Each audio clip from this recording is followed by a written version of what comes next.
good afternoon, and welcome to another episode of the Neoliberal Round podcast, Season 4, Episode 6.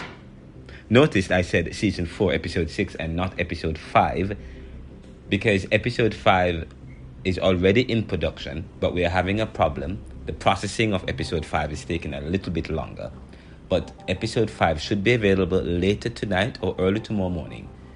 But this is Episode 6, which was published and ready to go, and we decided to release this episode because this episode has some follow-up comments from Episode 5, which is yet to be uploaded and released, but it's in the works and it should be available later on tonight. But this episode, we have 3 segments. The first segment, we ask the question, where did all these extra boxes come from? We're talking about Donald Trump Mar-a-Lago's estate, because we know that in January, the FBI raided Trump's residence and found 15 boxes, and we were under the impression that no more boxes were left. But recently, they raided the estate and found hundreds of boxes. We talked briefly about that in the first segment. And in the second segment, John Castro provided us with some comments about how he's doing, and also some follow-up about the suit and the timeline as to some expectations as to what next. Then after that, we go into segment 3, where I talk about teaching theology today, which is actually a follow-up to a previous episode that I had done talking about teaching theology today at the Jamaica Theological Seminary. But this episode, I talk about teaching theology today is not indoctrination, but facilitating ideas, facilitating thought, promoting and motivating students to arrive at their own conclusions based on their interaction with the material, which is not slanted in any particular way, but is about exploring various aspects of life so as to have a relevant theology. I talk about that and why I will no longer be teaching the course, theology today at the Jamaica Theological Seminary. And just so you know, subscribe to this show at https://anchor.fm/theneoliberal/support and donate to us. You can subscribe for free and you can donate at anchor.fm/theneoliberal/support. Visit us at ronaldocmckenzie.com and theneoliberal.com and join me October 10 to 12 in San Antonio, Texas at the Association of Graduate Liberal Studies Program. Again, the AGLSP conference, annual conference in San Antonio, Texas, the Association of Graduate Liberal Studies, AGL Association of Graduate Liberal Studies Program. They're having a conference, and I'll be speaking there October 10 to 12, and I'll be talking about concepts and themes from my book, Neoliberalism, Globalization, Income Inequality, Poverty, and Resistance. And if you haven't gotten your copy of the book, it's available in audio, and it's also available in paperback, hardcover, and in ebook on all platforms. And you can also reach out to me for your own copy at ronaldocmckenzie@gmail.com or 215-317-9202. The Neoliberal Corporation is serving the world today to solve tomorrow's challenges. We'll be right back after these messages.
So on ABC just now, the correspondent, I'm watching ABC News on ABC News Live via their online stream. I'm looking at Your Voice, Your Vote. And the woman asked the correspondent, why do you think that Donald Trump wants to hold on to those documents?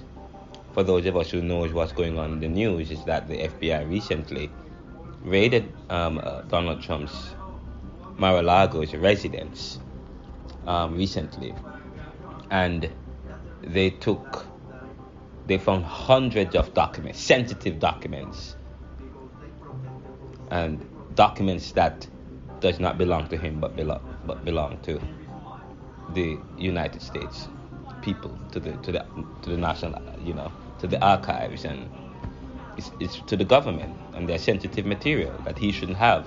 So the correspondent asked a guest to come on the show, and probably an experienced guest, a consultant of the sort, and said, why do you think Donald Trump wants to hold on to those other documents? And the correspondent replied saying, maybe because he's planning something nefarious, or there's something in it that speaks to something nefarious. Or maybe, he's been Donald Trump. He doesn't think, and no one should tell him what documents he should hold on to.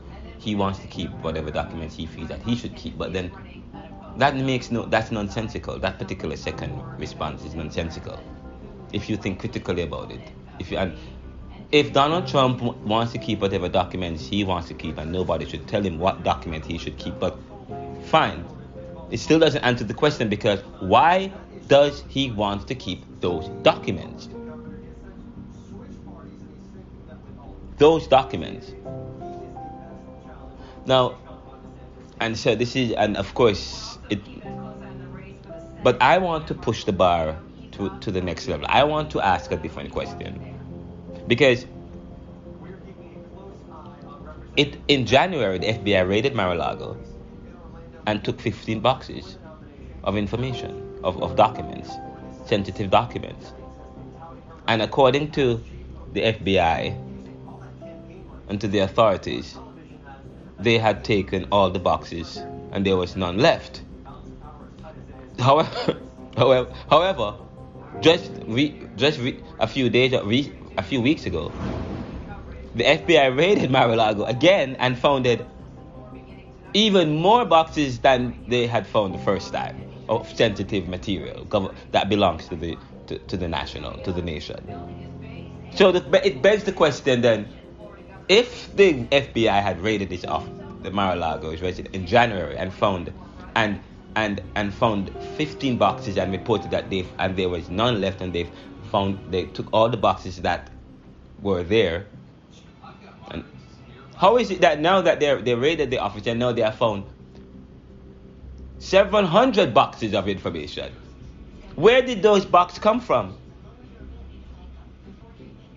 Unless in the first raid those boxes were hidden, because he knew that they were coming, or when they came, he was able to hide. But where did he hide those boxes? Where they came from?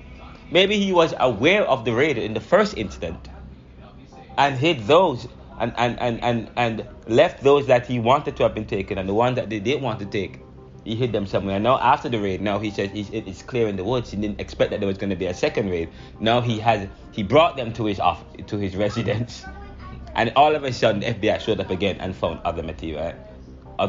These materials. That is probably what really happened. Okay, because we were under the impression, and according to reports, that they had taken all the boxes and there was none left, and now the FBI raided this residence, and now all of a sudden they find hundreds of boxes of information. Where they come from? They were hidden. They were somewhere other than his. Okay, and this FBI showed up unexpectedly. So this is quite interesting, and now Donald Trump is fighting to prevent the release of the information that was taken from the Mar-a-Lago residence. It would be interesting to find out what those documents were and what they point to, even as we think about the whole January 6 investigations that's happening right now concerning his involvement in concerning his involvement. This is the Neoliberal Round Podcast. We'll be right back after these messages.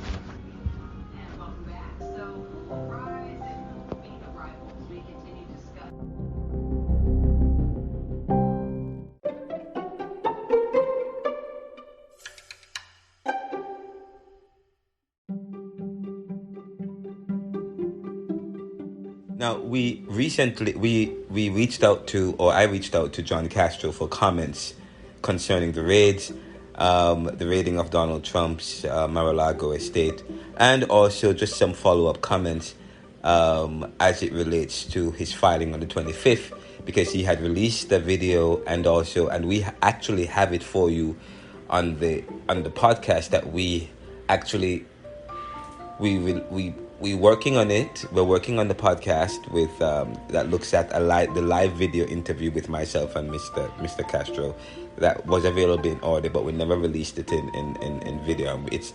We have it available, but it's a big video, and we're having a problem uploading. It's taking several hours. We started the upload from about 3 days ago. It's still uploading. So that episode is actually the episode that's supposed to precede this episode, but this episode was published and available already, so we decided to release this episode, which is episode 5, and then episode 4, which will be released after episode 5, but it was ready and published, ready to go, but it's taken a long time to upload, so we decided to release this episode. But we got some comments. Mr. Castro, who is the 2024 presidential candidate, who is a regular who listens to the show, follows the show, and provide comments about different issues in the news, and we appreciate him for that. But he's also provided a commentary. He sent an audio commentary in terms of how he's been doing with and some follow-up comments about the expectations regarding him filing the suit, and what next, and when they decided to. He gave us a timeline as to the next steps and whether or not Donald Trump will respond to the suit. But here is Mr. Castro.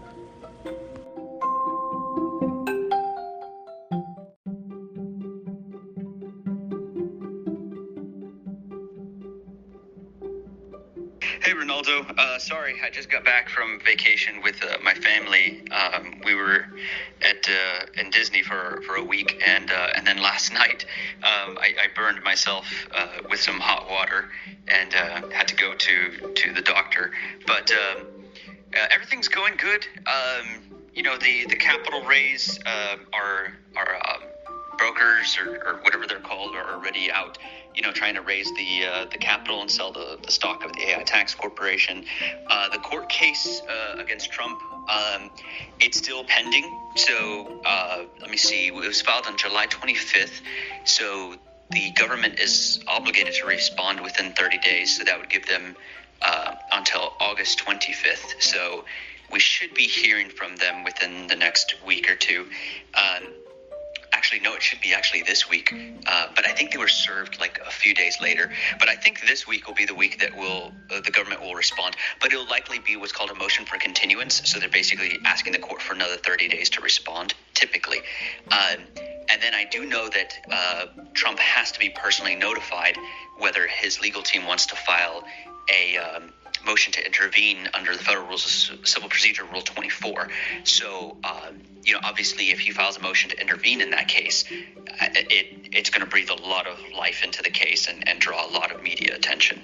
So it's going to be interesting. But yeah, all of that is like I said, kind of up in the air right now. It's still within the government's time to respond. But let me see. So by August 25th, they'll respond. They'll get another 30 days. So it'll probably be by the end of September when we'll get a definitive update on that. Other than that, I'm just kind of enjoying summer and just, doing tax law work.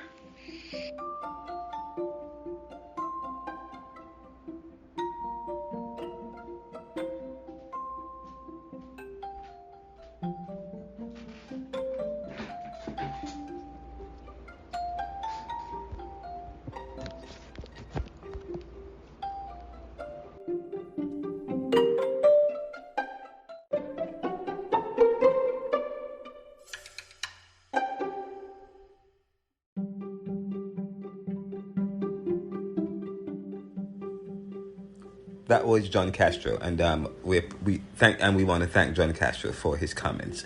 The next segment we will have a 9 minutes conversation, a 9 minutes discussion. I will have a 9 minutes discussion talking about our monologue, talking about teaching theology today as a follow up to to a previous episode that I had done, talking about teaching theology today at the Jamaica Theological Seminary.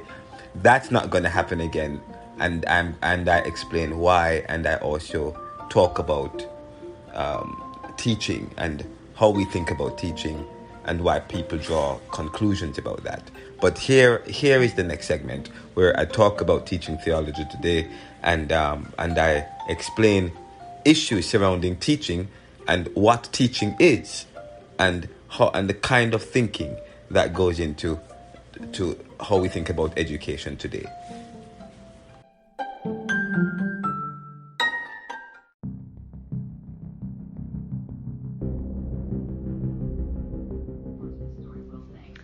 I was supposed to be teaching Jamaica Theological Seminary beginning August 29th, teaching the course. The name of the course is Theology Today, and in fact, one of the previous podcast, but the podcast before this one. I mean, before episode 4. This is episode 5, but on episode 4, if you listen to episode 3 of the podcast, I apologize, entitled Theology Today. I explore with another guest the whole idea of what theological thinking is about, especially as you think about contemporary society, as you think about today. And I talk about one's theology must speak to the issues of today. And the course really is more practical in a sense. It's because by the time the students get to the Theology Today class, they would have everyone have a theology there, but probably they would have formulated a more academic understanding of their theology, and start thinking about how to make it practicable, how to make it relevant, how does it looking at how. So one of the things that the course Theology Today class looks at is looking at the issues today. Look at the Jamaican society, because it's a course that's taught at the Jamaica Theological Seminary, but also looking at society as a whole, and look at how theology has spoken to various segments in society and how one's theology can speak to today's society. The course is now. I got an email from the head of the department expressing some concerns that some of the alumni of the Jamaica Theological Seminary, some of this have, saying that I'm a bit radical, I'm radical, or my theological beliefs may not be in line with the school's theological beliefs, and so I may not be a good fit to teach, and they're concerned about me teaching the course because they are concerned that I may indoctrinate the students. But of course, I took issue to that with that, because actually I have a lot on my plate this semester, so I was more than happy to actually explore not teaching the course, and so that they can deal with those qualms and deal with those issues that they're having as it relates to me teaching, because I have so many other things working on. So this provides me more opportunity to do other things. But one of the things I said to the head of the department, Mr. Richard Beckford, was that first of all, people don't understand me. I had a disagreement with. I was on the executive at the Jamaica Theological Seminary about a year ago. I was on the executive of the steering committee as they were going to relaunch the Past Student Association. And one of the thinking that we had, and the school is Jamaica Theological Seminary is a Christian university, evangelical seminary, that provides bachelor's degrees and in theology, and also prepares counselors and psychologists and theologians and so on and so forth. But we had a meeting and we had a discussion which I challenged where the school is exploring becoming a university, and I said, if we're going to become a university, we have to also revisit the school's theme or the school's motto, which is to know him and to make him known. to know him and to make him known. And who is him? The word, and as we think about theology today, this jump comes to mind. Him is referring to God, to know him and to make him known, to know God and to make God known, or that I may know him and to make him known. So I said, as we think about becoming a university, one of the things that we have to also explore is think about revisiting the motto and the language. We have to revisit the language. The language has to be inclusive. It has to get with the times. It has to get with, especially with all what's going on with the challenges in society. And we're thinking about inclusivity and empowering women and so on and so forth. And talking about inclusion and equality and diversity. And as we think about becoming an international university, attracting students from all walks of life, we have to also think about, if we want to become a university to attract and to expand the university, we have to think about the language. We have to be inclusive. So I said we may have to want to adjust that. Instead of saying to know him or to make him known, it could be to know God or to make God known. But people took issues or exception to that. And so because of that particular issue, there are some members of the alumni who have expressed concerns about me teaching theology today, thinking I'm going to indoctrinate. First of all, that has nothing to do with the issue, but of using inclusive language. But the worst of all is the word. If the rationale behind me not wanting to teach because of fears of indoctrination, first of all, people do not understand who I am as an individual. I'm a critical thinker. I said, what is the ultimate of all things? The ultimate of all things is that we become one with reality, with all of our individuality. A man says, once you label me, you negate me. I don't believe in imposing one's value on others. And so if I promote individualism, if I promote that, then how is it that I am going to, in other words, in a sense, empower people's thinking? How is it that people have failed? Because people do not understand who I am. And I've written a lot. And I should probably invite them to listen to read my writings and I say to people, I'm a Judeo-Christian. I choose to be a Judeo-Christian over anything else, but that doesn't mean that any other religious experience is less than mine. Okay? And what I believe in as a theological institution, the role of an educator is to facilitate, not to indoctrinate. And if people understand my philosophy behind teaching, is that teaching is not supposed to be a top-down approach. Students don't come to when you think about the learning process, students and learners don't come to the learning process as tabula rasas, as empty blank slates. Children who are just born, they're not empty, they're not dumb. People are intelligent. People can think. People come with various experiences, various understanding. And so my job, I don't see the students as an empty jug and I pour into that. No, my job at this level, especially at the collegiate level, is to facilitate critical thinking, to facilitate and to empower their own understanding by providing materials from various schools of thought that they can interact with, so that they can formulate their own theology that speaks to the challenges and the issues today, and to also expose them to some of the challenges, and to have an erudite understanding, and to provide an academic analysis as to what is happening in society today, so that now they can bridge that gap. There can be the marriage between theology and the issues of life and today. And so that is what is important. So teaching is not already the fear is that people don't understand what teaching is about. So unless people think that teaching is about indoctrination, well, that's not what teaching is about. And so there are fears that I'm going to indoctrinate if I teach. But I'm not I don't believe the education process is one where the teacher indoctrinates. The teacher is supposed to facilitate. The teacher is supposed to motivate. The teacher is supposed to empower and encourage. The teacher is supposed to provide resources so that the students can make up their minds and write papers and be able to express themselves and to move on from here in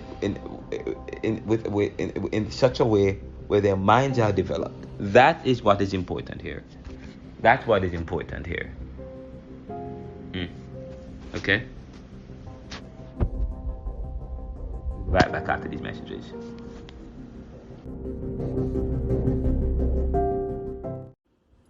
Thank you for listening to the Neoliberal Round podcast.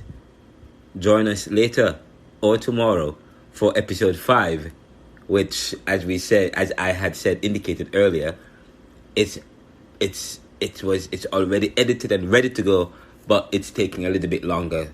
The uploading process is taking forever because it's a 2.5 hour episode with several videos, and this is it's actually a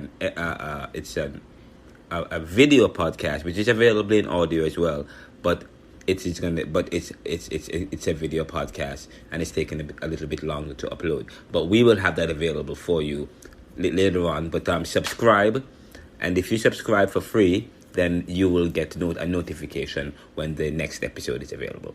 Thank you so much for listening to the Neoliberal Round podcast. Walk good.